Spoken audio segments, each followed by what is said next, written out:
What's up, Win Daily Sports family? We're back at it again after a successful opening day MLB 2023. We're here to break down the Friday slate, the second day of MLB. It's me, Dave Gloeckner, and I got Jason Mezrahi here, and we're going to rock and roll and give you it all coming up shortly here after the intro.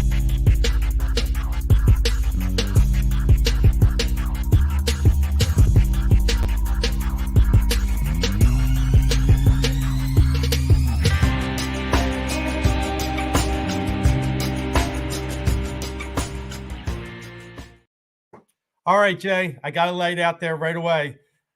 Phillies lose, Mets win. You got me. You're at 1-0. All right. Good start to 2023 for you, even though it started with a little bad news. Yeah, I'm wearing the all black for Verlander today. Yeah. Yankees fans, I'm in New York, man. So I got the Yankees fans texting me this morning saying, have a happy opening day. And I know they're spitefully just waiting to shoot me with a dagger text that says Verlander's out. Why you signed this 40-year-old guy? So I hit him with some expletives back before they even got the chance to drop that on me. So yeah, look, they won today. You lose Verlander for however long. We lost Diaz in the World Baseball Classic. So it's kind of how the Mets ride, man. They ride just daggers to the heart all season long. So they come early, they come late. The Mets are very giving when they give out these daggers. So, but look, we start 1-0. You guys start with a loss. Nola got touched up. You guys scored a bunch of runs, but, we'll see. It's very, very, very early. I know you got the Angels hat on right now. You got the Angels, maybe playing some meaningful games. But I kind of think they're still the Angels. So, I'd love to see Ohtani come to the Mets, maybe mid-season, maybe next season. We'll pay him all the money, man. All right, and Ohtani's about to throw a pitch in just about the next hour here tonight as the Angels get going with their season shortly. But we're breaking down the Friday slate here, and we will get similar to what we did last night with Tony. We'll get into our DFS plays, our aces, our stacks, and then we'll give you a little bit of our bets for tomorrow, and then we're going to load our props into Discord. So for you, you subscribers out there, you obviously know our prop channel, but you new to Win Daily, you can get in the Discord and get into our prop area and see exactly what we're trying to lay out and why we lay it out. We have a method to the madness, and there are a lot of people adding their props daily, and we've just been raking in some money. Jason, I know you've been hitting the basketball props. Yeah, 3-1 last night. Got all the rebounds in, so felt good about that. We'll be launching our prop models for MLB and NBA on the site soon too. So our guy Ghost has been in the lab. Our projection models are up for all DFS, all your daily fantasy needs. We got a lot of new tools coming along the way, so make sure you check it out. But Dave, kind of weird, man. You have like opening day, all the excitement of opening day, and then you go to a 5-game schedule, which is just like I don't even know what people are doing on Friday now. Like, did they just rest? Everybody's just resting up. Is everybody traveling? They played one game. Like, it's like weird scheduling, but we have 5 games. Mets are facing off against the Marlins. I'll go through the lines real quick. Mets slight favorites at minus 115 on DraftKings right now. Over under David Peterson and Jesus Luzardo going out. Then you got Lance Lynn against Christian Javier. Over under 7.5. Astros champs favored by 165. Rockies got Freeland going against Nick Martinez and the Padres. Padres are going to be favorites with an over under of 8 there. And then you got McKenzie down for the Guardians, Dave. Mm-hmm. And you got a guy coming in that was supposed to be a reliever in game 2. Hunter Gaddis here going against Robbie Ray in Seattle. Seattle's favored minus 165, over under 7.5. And the last game on the slate, D-backs, Dodgers, Dustin May, minus 190 favorite, over under of 8. Dave, where do you want to start? Do you want to start pitchers, hitters here? What's your thoughts? Yeah, let's start pitchers, and we got to start the top. We got to start Robbie Ray. I know last year we could mumble his name under our breath. We were never confident taking a Robbie Ray game unless he was going against the Angels because they just struck out a ton. But other than that, he was very volatile. But he comes through spring training this year. They said he's trimmed down, 10, 15 pounds, looks a lot thinner. Had a great spring training. I think he's got a good matchup with Cleveland. The one thing we knew about Cleveland last year is they were very contact prone. They didn't strike out a ton. They were tough for pitchers to get out because they found a way to make contact a lot. But I think when you get Robbie Ray up in Seattle in his home spot, coming off that good spring training, and only 9,200 for an ace on a 5-game slate, I think we're getting him cheap. So I do think there's some value in playing Robbie Ray tomorrow. Yeah, the one guy I'm going to look to first, if you don't go Robbie Ray, it's going to be Christian Javier here. He's $8,200 on DraftKings. Guy was legit, ace status last year, pretty consistent late in the year, consistent in the playoffs. I always worry about the Astros, pulling their young guys a little bit too early. That'd be my one concern here with Javier, but he's coming in as a favorite, minus 165 total. 7.5. Them in Seattle have the two lowest totals, two biggest favorites outside of Dustin May here, who's got an electric arm that's definitely in play as well. But that's what I'm looking at, man. If I'm going on DraftKings, Ray or Javier, you get the two favorites. You're building for DFS. If you haven't built for DFS on DraftKings and FanDuel, you want strikeout guys. You want guys that can potentially get the wins, go deep in games. And it looks like Javier and Ray is probably your best combination. Thoughts on Dustin May, though? Young kid. He's got the fro coming out the back. Easy somewhat matchup here. One of the easier matchups. Is he a guy that you're looking at against Arizona? I am, but I'll be honest, I'm not super pumped about Dustin May in this matchup. I actually think Arizona has improved offensively. With the addition of Corbin Carroll full time, I think they have a few other pieces that they've added to the lineup, like Moreno at catcher. And for me, May is going to be good this year. I think I like him, as we progress during the season. I think I'm going to fade him early. I think they're going to baby him out of the gates. I'd look to a guy like Luzardo if I was going to get off the track. I know Mets hit the lefties well, but Luzardo is a proven pitcher at least. And I think we could get, 80 pitches out of Luzardo. So at 300, he'd probably be my backup plan. May, not yet. Yeah, I think Luzardo definitely a good spot. Electric lefty. And what was worse, Dave? What was worse than getting the Verlander text was getting the picture of Pete Alonso walking in today. I don't know if you saw it, but not a fan of his outfit, man. He is looking like he was walking with a handbag, had some weird pants on. Not really a big fan of the look. But look, these NBA players, got me baffled sometimes. I guess the MLB guys are trying to fit in as well, but not a good look for Pete Alonso, but potentially a decent matchup for Luzardo. Mets were, somewhat quiet early, but they were going against Alcantara, different arm than Luzardo. Luzardo is electric, but he can get in trouble too. So I like that call. He's fairly priced. He has a K upside. He's pitched deep in games. He's faced the Mets before, last year, not so good. 9 innings, 7 earned runs, but it looked like he was good in his last start against the Mets. So, Look, it's, he got blown up one time, pitched well.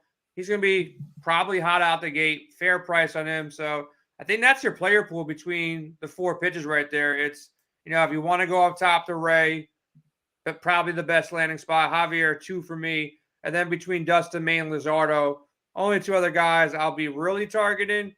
Any thought on Peterson? Like anything there? He had a couple decent starts when he got the opportunity last year. He's 6,600 GPPs only against a, somewhat weak Miami lineup. Yeah, I think there's some value in Peterson. I think that's one of your probably lower owned plays you can go to, especially if you're going to go Ray and then you pump in Peterson. You're sitting at 1,600. I have plenty left for hitters in this. So I don't love Peterson, but if we pop that in, we're at 4,200, 4,300 for our batters. That's a really nice spot. And again, when you're in a smaller slate, you're able to kind of play those lower values a little bit if you're going to pay up for batting. So, because look, you need to hit on pitchers in big slates. If you hit one of the 2 here and then hit all your hitters, you can survive. You've seen the frost flakes on some of these winning lineups at times. So I'm okay with Peterson as an off the center play. I agree. Okay. One thing I was a little bit surprised about, when you look at park factors, everybody gravitates to Coors Field, Cincinnati, but for whatever reason, Seattle is creeping up as one of the better hitting environments, which was, when you think about Seattle back in the day, go back 5-10 years ago, it wasn't a place you saw many home runs. So whatever changed out there, I don't know, but I know the facts and the reports that are coming out. So looking at Seattle going against a bullpen guy, maybe, he goes a couple innings, maybe he goes a little bit longer. I don't know too much about Gaddis, but I have a feeling Seattle will be popular going into tomorrow night with the softest of matchups here. Is that the first spot to pick on? Do you think they're going to be too high owned, on a 5-game slate here? Your thoughts on Seattle as the top stack?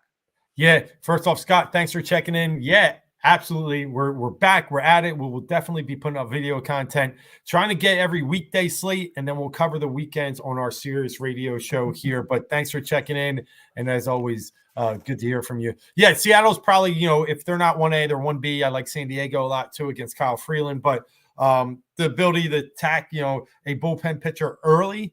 And often you kind of saw it with the Braves earlier today. I mean, you can call Patrick Corbin what you want, but he couldn't even get through the third inning, had about 85 pitches by then. So he's in essence. Dave, just so you know, I call him Patrick Corbin.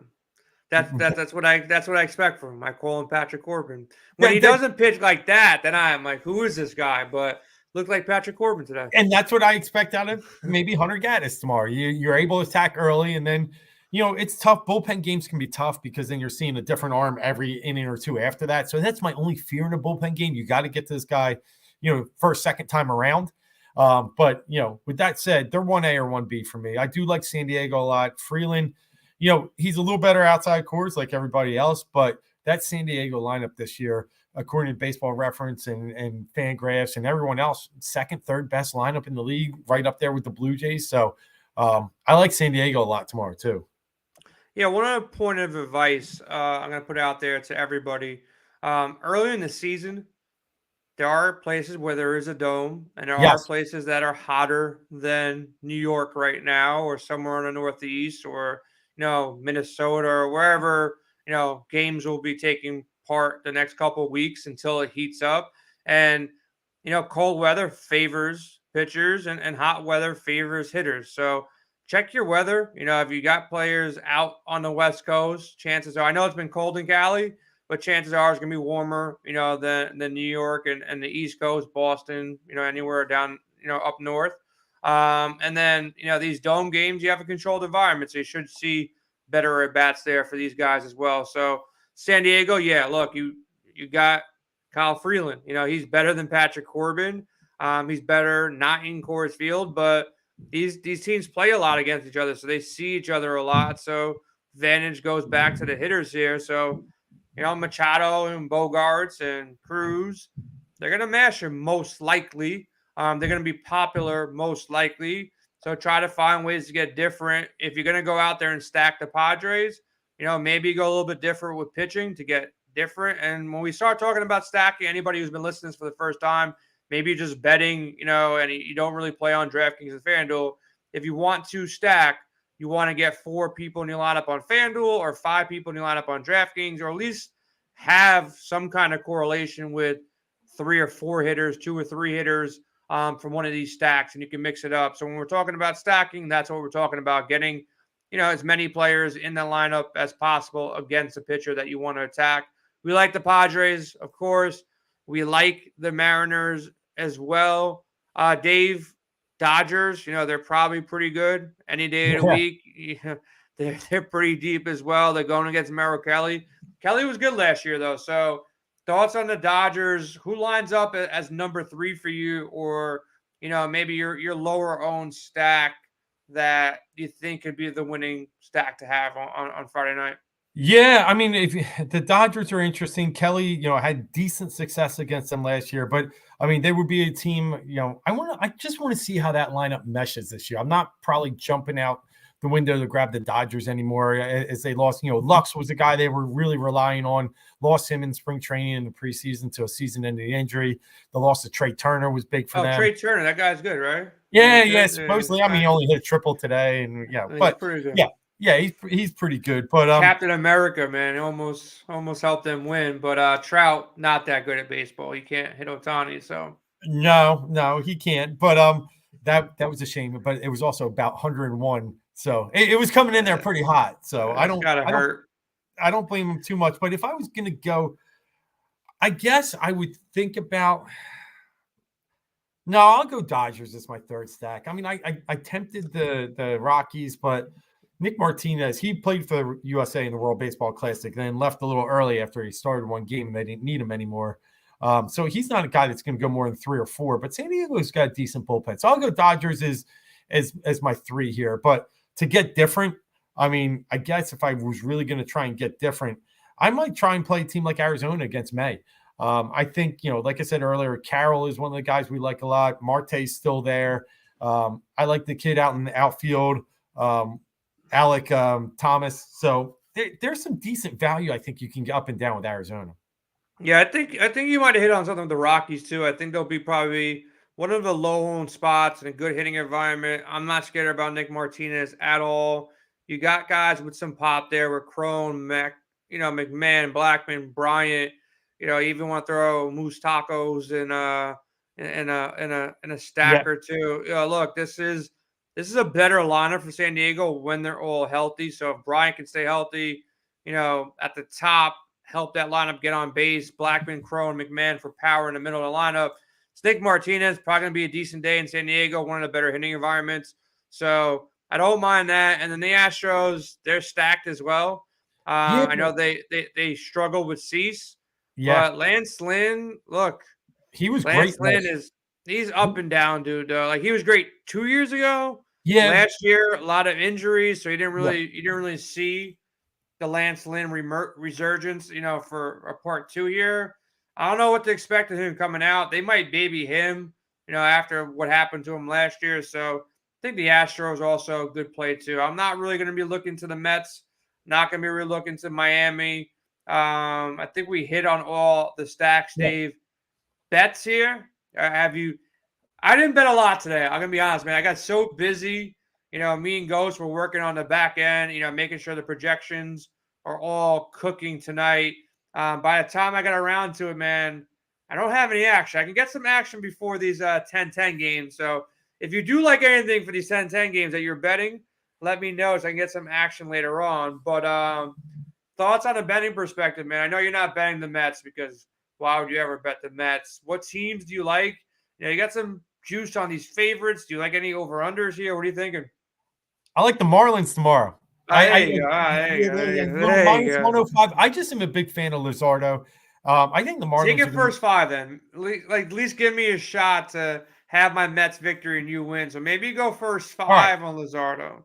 All right, I'll go first 5, but then it might be a little favorite, but I mean, Big Park. I'm going to look at no runs first inning, Dodgers and the Diamondbacks minus 135. I think it's a decent number there. Again, with the change at the top of the Dodgers lineup, I know they still got Betts and Freeman and the catcher, but I like the NRFIs and some of these odds when they're under 150.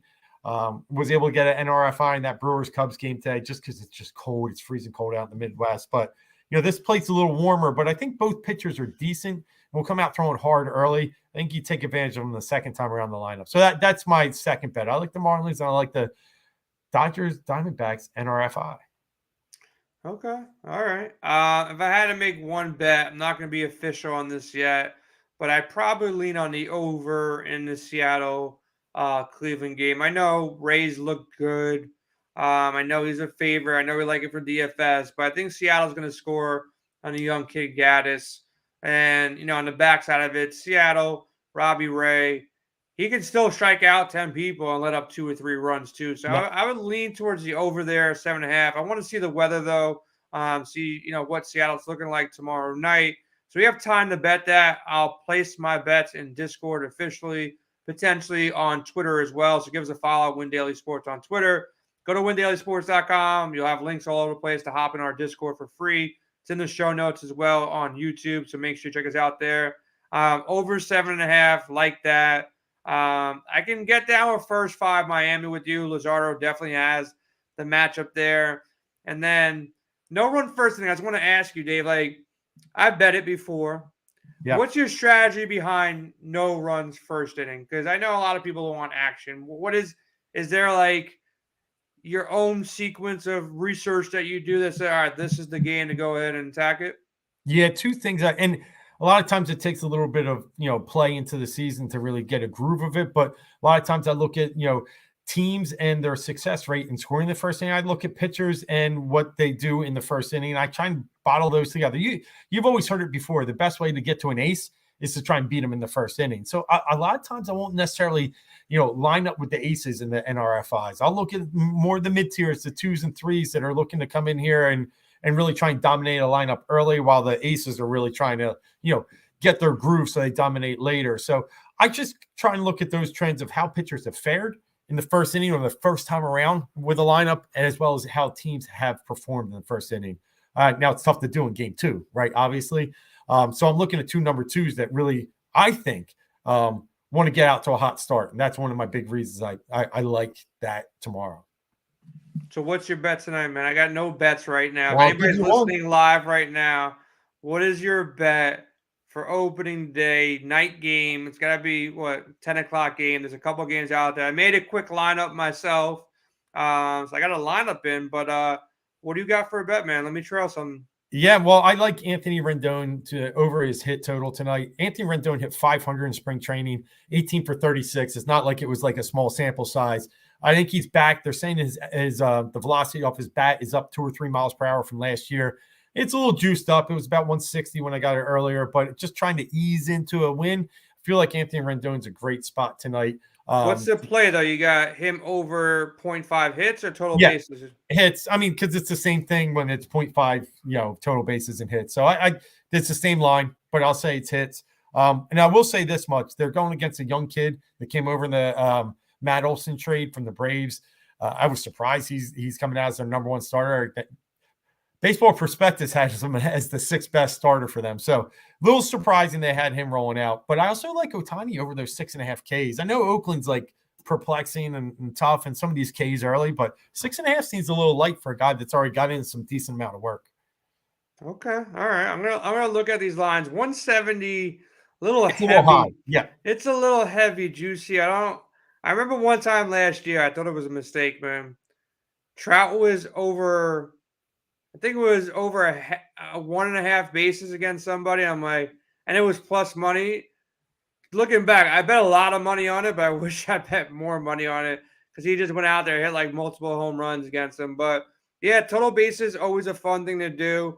We'll be putting them in our Discord when we have a full slate to look at every single day. There's a props channel, there's a betting channel, there's DFS channels for every single sport. So we'll be in there. I'm gonna bet one of these bets with you. I like Yvonne's bet. I like this -1.5 tonight because you can get that. And I'm not a big run line guy, by the way. I typically like to play a little safer on the money line, but a +100 against German Marquez, I'm okay with it. I think in it.